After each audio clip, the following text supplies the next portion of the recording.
بسم اللہ الرحمن الرحیم ولا تہینوا ولا تحزنوا وانتم الاعلون وان کنتم مؤمنین۔ عزیز ساتھیو، السلام علیکم ورحمۃ اللہ وبرکاتہ۔ خدا تجھے کسی طوفان سے آشنا کر دے، خدا تجھے کسی طوفان سے آشنا کر دے کہ تیرے بحر کی موجوں میں اضطراب نہیں۔ ایسا لگتا ہے علامہ اقبال کی دعا قبول ہو گئی۔ جس طرح سے پوری امت مسلمہ آج سی اے اے، این آر سی اور این پی آر کے خلاف سڑکوں پر ہے، ایک سیلاب ہے جو شاید ہندوستان کی تاریخ میں کبھی دیکھنے میں نہیں آیا۔ اور اس موقع پر میں اللہ کا شکر ادا کروں گی کہ ہم بھی اس سیلاب کا حصہ بنے ہیں۔ عزیز سامعین، آپ سی اے اے، این آر سی اور این پی آر کے بارے میں سنتے آ رہے ہیں۔ چند باتیں یاد دہانی کے طور پر میں بھی کہنا چاہوں گی۔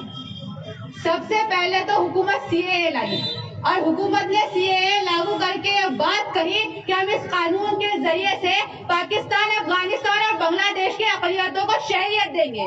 کن لوگوں کو؟ جو مسلمان نہیں ہیں۔ ان تین ممالک میں جو لوگ ستائے جا رہے ہیں ان کو شہریت دی جائیں گی۔ پھر حکومت کہہ رہی ہے کہ اس سے یہاں کے مسلمانوں اور دلتوں کو کیا تکلیف ہے؟ بھلا کسی کو شہریت دینے سے ہمیں کیوں کوئی تکلیف؟ کسی کو شہریت دینے سے ہمیں کوئی تکلیف نہیں، لیکن شہریت ان تین ممالک کی اقلیتوں کو کیوں؟ شہریت دینا ہے تو برما کے اقلیتوں کو بھی دو جو ستائے جا رہے ہیں، شہریت دینا ہے تو چین اور سری لنکا کے اقلیتوں کو بھی دو، لیکن نہیں۔ کیوں؟ کیونکہ یہاں کی اقلیت مسلمان ہے۔ بس یہی ہمارا آبجیکشن ہے کہ سی اے اے ذات کی بنیاد پر لاگو نہ کیا جائے، یہ ہمارے آئین کے سنویدھان کے خلاف ورزی ہے۔ اور حکومت اس بات پر اڑے ہے کہ سی اے اے ذات کی بنیاد پر ہی ہوگا۔ اس سے ان کی نیت صاف طور پہ ہمارے سمجھ میں آتی ہے کہ ایک طرف تو وہ پاکستان، افغانستان اور بنگلہ دیش کا نام لے کر یہ ثابت کرنا چاہتے ہیں کہ مسلم ممالک میں اقلیتوں پر ظلم ہوتا ہے، یعنی کہ مسلمان ظالم ہیں۔ اس طرح سے مسلمانوں کی چھوی کو خراب کیا جا رہا ہے۔ ایک طرف تو یہ سازش ہے اور دوسری طرف حکومت اس قانون کی آڑ میں اپنا ووٹ بیلنس بڑھانے کے لیے شہریت دیں گی۔ اور تیسری خطرناک بات کہ جب این آر سی کے تحت شہریت کے وہ ڈاکیومنٹس لوگ نہیں دکھا پائیں گے جو گورنمنٹ چاہتی ہے، تو اس وقت جو مسلمان ہوں گے انہیں ڈیٹینشن کیمپوں میں ڈال دیا جائے گا، اور جو دلت ہوں گے انہیں لکھ کر دینا ہوگا کہ ہم پاکستان، افغانستان یا بنگلہ دیش سے آئے ہیں، ہمیں یہاں کی شہریت دے دیجیے۔ اور حکومت بھیک کے طور پہ انہیں یہاں کی شہریت دے گی۔ پھر ان سے کہا جائے گا کہ ہم نے تو تم کو شہریت دے کے احسان کیا ہے، اب تمہیں وہ سہولیات نہیں ملنے والی جو پہلے ملتی تھی۔ کیوں؟ کیونکہ تم تو باہر ملک سے آئے ہو نا، انہیں تو شہریت ہی بھیک کے طور پہ ملی ہے۔ وہ پھر وہی غلامی والی زندگی گزارنے پر مجبور کر دیے جائیں گے جہاں سے ہمارے سنویدھان نے انہیں نکالا تھا۔ یہ ہے اصل مقصد سی اے اے، این آر سی اور این پی آر کا، جس کی مسلمان اور دلت مخالفت کر رہے ہیں۔ عزیز سامعین، دراصل اس حکومت کو ہماری صبر اور امن پسندی کو لے کر ایک غلط فہمی ہو گئی تھی۔ انہوں نے ایک کے بعد دیگر ایشوز مسلمانوں کے خلاف اٹھائے، ایک کے بعد دیگر قوانین بنائے گئے، ہم کچھ نہیں بولے، خاموشی سے سب برداشت کرتے رہے۔ تو انہوں نے سنویدھان کو بدلنے کی شروعات کی اور یہ سی اے اے لے آیا۔ شاید ان کو اس بات کا اندازہ نہیں تھا کہ جو لوگ 370 پر خاموش رہے، جو لوگ بابری مسجد پر خاموش رہے، جو لوگ 3 طلاق پر خاموش رہے، وہ اس پر تو بالکل نہیں بولیں گے، لیکن یہ ہمارے مسائل تھے، ہم اسے کسی بھی طرح ہینڈل کر لیں گے۔ لیکن جب بات ہمارے ملک کی آئیں گی، ہمارے سنویدھان کی آئیں گی، تو ہم خاموش نہیں بیٹھیں گے۔ ہاں، ہم خاموش نہیں بیٹھیں گے، کیونکہ یہ ملک ہمیں اتنی آسانی سے نہیں ملا۔ اس ملک کو آزاد کرانے کے لیے ہمارے پرکھوں نے قربانیاں دی ہے۔ جب اس ملک کو آزاد کرانے کے لیے بھگت سنگھ اور اشفاق اللہ خان اپنی جانوں کے نذرانے پیش کر رہے تھے، ہمارے علماء کے سروں کو جسموں سے الگ کر کے درختوں سے لٹکایا جا رہا تھا، اس وقت یہ حکومت میں بیٹھے ہوئے لوگوں کے آبا و اجداد انگریزوں کے تلوے چاٹ رہے تھے، ان کی دلالی کر رہے تھے۔ اصل میں تو ہمیں ان سے ان کی ملک کی وفاداری کا سرٹیفکیٹ مانگنا چاہیے، اور وہ ہمیں سے ثبوت مانگ رہے ہیں کہ چراغ ہی نے اجالوں کی پرورش کی ہے، چراغ ہی نے اجالوں کی پرورش کی ہے، چراغ ہی سے اجالے ثبوت مانگتے ہیں، اور ہم اہل دل سے ہماری وطن پرستی کا، اور ہم اہل دل سے ہماری وطن پرستی کا وطن کو بیچنے والے ثبوت مانگتے ہیں۔ غرض کے اس ملک کو को आजाद कराने में सबसे बड़ा रोल हमारा रहा है और ये हम इसे भारतीय होने का सबूत मांग रहे हैं। अजीज सामियात, इस वक्त हमारा मुल्क बहुत बदतरीन हालात से गुजर रहा है। भारत में आजादी के बाद इतनी संगीन सूरत हाल कभी देखने में नहीं आई। एक तरफ जालिम हुकूमत है और दूसरी तरफ मुल्क की करोड़ों अवाम, जिसमें हर मजहब के लोग शामिल हैं। आज मुल्क के सेकुलर तेदाद हुकूमत के जुल्म के खिलाफ, इस काले कानून के खिलाफ अपने संविधान को बचाने के लिए उठ खड़ी हुई है। हर तरफ आजादी की आवाज और नारे गूंज रहे हैं और हाँ, ये आवाज उस आवाज से भी ऊंची आवाज है जो अंग्रेजों के खिलाफ आजादी के लिए उठती थी। तारीख गवाह है कि जब भारतीय अवाम आजादी के लिए आवाज उठाती है तो आजादी लेकर ही दम लेती है, क्योंकि हमने तो अंग्रेजों की 250 साल की मजबूत हुकूमत को उतार कर रख दिया, तो ये 6 साल की हुकूमत की क्या औकात है। गर्ज के अभी आजादी की आवाजों ने आंधी का रुख इख्तियार कर लिया है और ये आंधी इंशाअल्लाह जालिमों को उनके अंजाम तक पहुंचा कर ही दम लेगी। इस दफा जो आवाज उठी है उसे कोई नजरअंदाज नहीं कर सकता, क्योंकि इस दफा आवाज उठाने वाली कोई तहरीकात नहीं है, इस दफा आवाज उठाने वाली कोई जमातें नहीं है और ना ही इस दफा आवाज उठाने के लिए लोगों को झंझोड़ना पड़ा है, बल्कि ये आवाज तो सबसे पहले JNU, AMU और जामिया जैसी यूनिवर्सिटी के स्टूडेंट्स ने उठाई और सारी मुल्क भर की यूनिवर्सिटियों ने उनका साथ दिया। हुकूमत ने उनको दबाने के लिए, उनको कमजोर करने के लिए कई हथकंडे अपनाए। कभी जामिया मिल्लिया में पुलिस के जरिए डंडे बरसाए गए, तो कभी JNU में गुंडों के जरिए हमले कराए गए, तो कभी खुलेआम दहशतगर्दों के जरिए स्टूडेंट्स पर गोलियां चलाई गई, लेकिन वो फिर भी खामोश नहीं बैठे और मुसलसल डटकर मुकाबला करते रहे। और आज भी वो पुलिस, गुंडों का और हुकूमत का बड़ी बेजिक्री से मुकाबला कर रहे हैं। और एक अहम बात, इसमें सिर्फ लड़के ही शामिल नहीं हैं, बल्कि लड़कियां भी मैदान में हैं। आपने सोशल मीडिया पर जामिया और JNU की लड़कियों को बड़ी बहादुरी से एहतजाज करते, प्रोटेस्ट करते देखा होगा। सलाम है उन लड़कियों के हौसलों को।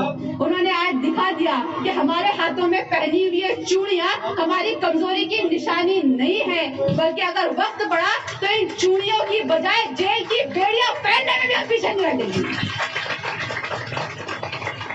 जब मैंने सोशल मीडिया पर इन जींस पहनी हुई लड़कियों को बड़ी बहादुरी के साथ प्रोटेस्ट करते, एहतजाज करते हुए देखा, तो मुझे तुर्की के मुफ्ती रियातुल्लाह फारूकी के वो जुमले याद आ गए कि जब तुर्की फौज तुर्की हुकूमत का तख्ता पलटने की कोशिश कर रही थी, तो उस वक्त तुर्की के नौजवान लड़कों और लड़कियों ने तुर्की फौज की मुखालिफत में आधी आधी रातों में निकलकर जो बहादुरी दिखाई और तुर्की फौज के मंसूबों को नाकाम किया, तो उस वक्त मुफ्ती रियातुल्लाह फारूकी कहते हैं कि मुझे ये तुर्की की जींस पहनी हुई लड़कियां बहुत अजीज है, क्योंकि इन्होंने तुर्की फौज की मुखालिफत में जो बहादुरी दिखाई है उसकी मिसाल कोई और पेश नहीं कर सकता। आगे वो कहते हैं कि जब ये टाइट जींस पहनी हुई लड़कियां इस्तांबुल की सड़कों पर अपनी बहादुरी का मुजाहरा कर रही थी, तो उस वक्त मेरी सारी रात की नमाजें उन पर रश कर रही थी और उनका ये एहतजाज और मुजाहरा मेरी सारी रात की नमाजों पर भारी था। फिर आगे वो ये भी कहते हैं कि मेरी इस बात का मतलब ये नहीं है कि मैं पर्दे के मुकाबले में जिन्स की तारीफ कर रहा हूँ, बल्कि उन लड़कियों की बहादुरी ने मुझे जुमले कहने पर मजबूर कर दिया। और आज मेरा भी दिल मुफ्ती साहब के वही जुमले दोहराने को चाह रहा है। हमारी लड़कियों की आला तालीम और मखलूत तालीम की फतावे और बहसें अलग है, लेकिन आज उम्मत मुस्लिमा की बेटियों ने जो बहादुरी दिखाई है और जो वो जुल्म के खिलाफ डटकर खड़ी हुई है, उनके इस हिम्मत और हौसले को भुलाया नहीं जा सकता। क्योंकि देखिए, ये उन्हीं की हिम्मत थी, ये उन्हीं का हौसला था कि दिल्ली की चंद ख्वातीन सड़क पर निकल आई और उनकी हिम्मत को देखिए कि उनकी हिम्मत को देखकर वहाँ इतनी ख्वातीन जुड़ी कि वो सड़क शाहीन बाग बन गई और आज हम देख रहे हैं कि मुल्क भर में सैकड़ों शाहीन बाग बन चुके हैं। हिंदुस्तान की तारीख में, या मैं तो यूँ कहूँगी कि पूरी दुनिया में आज तक कभी ऐसा देखने में नहीं आया कि पूरे मुल्क में एहतजाज और प्रोटेस्ट की कमान ख्वातीन संभाले हुए। शाहीन बन के सारे जमाने पे छा गई, शाहीन बन के सारे जमाने पे छा गई।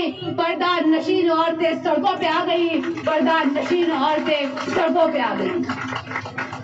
ये वही ख्वातीन है जिन्हें मजलूम ख्वातीन कहा गया था, ये वही ख्वातीन है जिन्हें दबाकर रखी गई ख्वातीन कहा गया था, ये वही ख्वातीन है जिनके बारे में कहा जा रहा था कि मुसलमान औरतें झाड़ू पोछा खाना पकाने के अलावा कुछ नहीं कर सकती।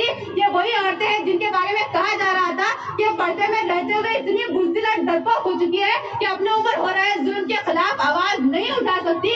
आज उसी औरत की आवाज ने पूरे मुल्क को हिला कर रख दिया। उन्होंने दिखा दिया है कि हम अपनी मर्जी और अल्लाह के हुक्म की वजह से अपने घरों में बैठी हुई थी। तो इसका मतलब ये नहीं है कि हम जुल्म का जवाब नहीं दे सकते, हम जुल्म के खिलाफ खड़े नहीं हो सकते, बल्कि तारीख गवाह है कि हर दौर में उम्मत मुस्लिमा की ख्वातीन ने पर्दे में रहते हुए भी बहादुरी की मिसालें कायम की है। फिर चाहे वो उम्मे अम्मारा हो, सुमैया हो, हंसा हो, अजरा बुतुल हो, ज़ैनबुल गदारी हो या फिर सिद्दीक़ा। और आज भी ये लाखों ख्वातीन बहादुरी की तारीख रकम कर रही हैं। आप मुल्क भर के शाहीन बागों का जायजा लीजिए, वहाँ हर उम्र की ख्वातीन सरापाए एहतजाज बनी हुई है। और यही नहीं, उन्होंने अपने मासूम बच्चों को तक एहतजाज में शामिल कर लिया। मैं तो हैरत ज़दा हूँ कि वो औरत जो अपने बच्चे को सर्दी से बचाने के लिए सोच जतन करती है, आज दिल्ली की 0 डिग्री सेल्सियस की सर्दी में अपने शीरख्वार बच्चों को लेकर एहतजाज कर रही है। लोग 70 साल की बात करते हैं। मैं तो कहूंगी कि पिछले 700 साल में उम्मत मुस्लिमा में और खास तौर से उम्मत मुस्लिमा की ख्वातीन में इतनी बेदारी, इतना जोश, इतना वलवला पिछले 700 साल में भी कभी देखने में नहीं आया। एक माँ सुबह कब्र में अपने बेटे को उतारती है और शाम को फिर एहतजाज में शामिल हो जाती है। ये जिगर तो खंसा में देखा गया था ना, आज वही जिगर शाहीन बाग वालों में देखने को मिल रहा है। गर्ज के वो जान गई है कि अभी नहीं तो कभी नहीं, इसीलिए आज हमारी छोटी बच्चियों से लेकर बूढ़ी औरतें तक अपने सरों पर कफन बांधे हुए मैदान में निकली है। उनके इस हौसले और बहादुरी को देखकर हम ये अंदाजा लगा सकते हैं कि हमारी आने वाली नस्लें बहादुर और निडर पैदा होंगी। वो भले ही मुजाहिद और गाजी न बने, लेकिन वो बुज़दिल और डरपोक भी नहीं होंगी। अजीज सामियत, ये हुकूमत कभी अपने पुलिस के जरिए से तो कभी अपने पाले हुए गुंडों के जरिए से हमें डराकर धमकाकर प्रोटेस्ट से, एहतजाज से बाज रखना चाहती है। बेशक हम अमन पसंद लोग हैं, हमारा मजहब हमें अमन की तालीम देता है और इसका सबूत मुल्क भर के एहतजाज दे रहे हैं, लेकिन इसका मतलब ये नहीं है कि हम जुल्म का जवाब नहीं दे सकते। हम अमन चाहते हैं मगर जुल्म के खिलाफ, हम अमन चाहते हैं मगर जुल्म के खिलाफ। अगर जंग लाजमी है तो फिर जंग ही सही, अगर जंग लाजमी है तो फिर जंग ही सही। मैं ये कहना चाहूंगी कि सब कान खोल कर सुन लें। अब ये कौम जुल्म सहने वाली नहीं है, इसके अंदर जुल्म के खिलाफ खड़े होने का जज्बा पैदा हो गया है। और मैं तो ये कहूंगी कि जुल्म करने से ज्यादा बुरा जुल्म सहना है, इसलिए हमें जुल्म के खिलाफ खड़े होना होगा, बोलना होगा। अगर हम नहीं बोलेंगे तो हमारी आने वाली नस्लें गूंगी पैदा होंगी और मजलूमी इनका मुकद्दर बन जाएंगी। हम इसलिए जिंदा है कि हम बोल रहे हैं, हम इसलिए जिंदा है कि हम बोल रहे हैं। दुनिया किसी गूंगे की कहानी नहीं सुनती, हाँ, दुनिया किसी गूंगे की कहानी नहीं सुनती। हमको अब अपने खोल से बाहर निकलना होगा। मैं यहाँ मौजूद माँ और बहनों से गुजारिश करूंगी कि जहाँ हम खुद जुल्म के खिलाफ उठ रहे हैं, वहाँ अपने बेटों और बेटियों को भी जुल्म के खिलाफ उठने वाला बनाएं, क्योंकि अगर अब हम आवाज नहीं उठाएंगे तो दबोच लिए जाएंगे। ये कौम बड़ी लंबी नींद के बाद जागी है, बड़ी मुश्किल से बाहर निकली है, हमें पीछे नहीं हटना है। अगर मगर का ख्याल अपने दिलों से निकाल दीजिए और जब तक हुकूमत अपना ये जालिमाना फैसला वापस ना ले ले, हम डटे रहे, क्योंकि अगर हम पीछे हट गए तो समझिए कि हमारी शनाख्त इस मुल्क से खत्म हो गई। आपके जो फैसला होगा वो यहीं पर होगा, आपके जो फैसला होगा वो यहीं पर होगा। हमसे अब दूसरी हिजरत नहीं होने वाली, हमसे अब दूसरी हिजरत नहीं होने वाली। इस अरनी के शाहीन बाग के जरिए से हम उस जालिम हुकूमत को ये पैगाम देना चाहते हैं कि हम ये मुल्क छोड़ने वाले नहीं हैं। ये मुल्क हमारा है और यहाँ हमने हुकूमत की है। इसका सबूत ताजमहल, कुतुब मीनार, लाल किला और बीबी का मकबरा चीख चीख कर दे रहे हैं और हमारे अजायब घर की एक एक निशानी हमारे हिंदुस्तानी होने का सबूत पेश कर रही है। और इन्हीं निशानियों को बता बता कर तुम अपनी तिजोरियां भर रहे हो और हम इसे हिंदुस्तानी होने का सबूत मांग रहे हो। ارے ہم تو وہ ہے کہ جو مر کر بھی یہ مٹی نہیں چھوڑتے. جب قبر پہ مٹی ڈالی جاتی ہے تو جو دعا پڑھی جاتی ہے اس کا مطلب یہ ہے کہ اسی مٹی سے ہم پیدا ہوئے, اسی مٹی میں دفن ہوں گے اور اسی مٹی سے اٹھائے جائیں گے. ہم تو مر کر بھی نہیں چھوڑتے مٹی اپنی, ہم تو مر کر بھی نہیں چھوڑتے مٹی اپنی. وہ ہمیں زندہ بھگانے کے بھرم پالے ہیں, وہ ہمیں زندہ بھگانے کے بھرم پالے ہیں. گرج کے اس مٹی سے ہمیں اتنی محبت ہے, اور اس محبت کا ثبوت ہمیں کسی کو دینے کی ضرورت نہیں ہے, کسی کے سامنے اس کا ثبوت پیش کرنے کی کوئی ضرورت نہیں. جہاں ہمارے پرکھوں نے اس ملک کے لیے قربانیاں پیش کی ہیں, وہیں آج بھی ہم ہر فیلڈ میں اپنی حیثیت کو منوا رہے ہیں. ذرا ان سے کوئی کہے کہ وہ اپنے آنکھوں سے فرقہ پرستی کا چشمہ تو اتار کر دیکھیں تو انہیں کرکٹ کا ورلڈ کپ لانے والے اظہر الدین اور ظہیر خان نظر آئیں گے, اور اولمپک کا میڈل لانے والی ثانیہ مرزا بھی ہم ہی نے دی ہے. اور یہی نہیں, انڈیا کو آسکر ایوارڈ دلانے والے اے آر رحمان کو کیا وہ نہیں جانتے؟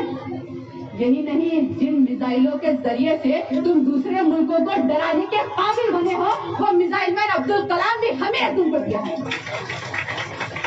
اس کی چیز کا انکار کرو, تم چاہ کر بھی ہماری اہمیت کو کم نہیں کر سکتے. تم سن لو کہ ہم تو برکت ہے جڑے گہری بہت ہے اپنی, ہم تو برکت ہے جڑے گہری بہت ہے اپنی. ہم جو اکھڑے تو زمین ساتھ ہی آ جائیں گی, ہم جو اکھڑے تو زمین ساتھ ہی آ جائے گی. ورڈ کے آخر میں بس یہی کہوں گی کہ ہم کو یہاں سے نکالنے کا خواب دیکھنے والوں ذرا نیند سے جاگ جاؤ, اور یہ سمجھ لو کہ یہ ملک سب کا ہے. اس ملک کو ہندو مسلمانوں میں بانٹنا بند کرو, کیونکہ اس سے سارے ملک کا نقصان ہے. آخر میں حکومت سے مطالبہ کرتی ہوں کہ وہ جلد سے جلد یہ کالا قانون واپس لے لے, کیونکہ نہ تیرا ہے نہ میرا ہے, یہ ہندوستان سب کا ہے. نہ تیرا ہے نہ میرا ہے, یہ ہندوستان سب کا ہے. نہ سمجھی گئی یہ بات تو نقصان سب کا ہے, ہاں نہ سمجھی گئی یہ بات تو نقصان سب کا ہے. آخر میں اللہ سے دعا کروں گی کہ وہ ہمیں عزم و حوصلہ عطا کرے اور کامیابی نصیب فرمائے. وآخر الدعوانا ان الحمدللہ رب العالمین. اللہ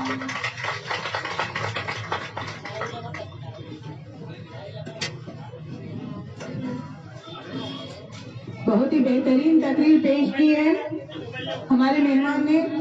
میری آپ سے دلی گزارش ہے ان کا استقبال زوردار تالیوں سے کیجیے.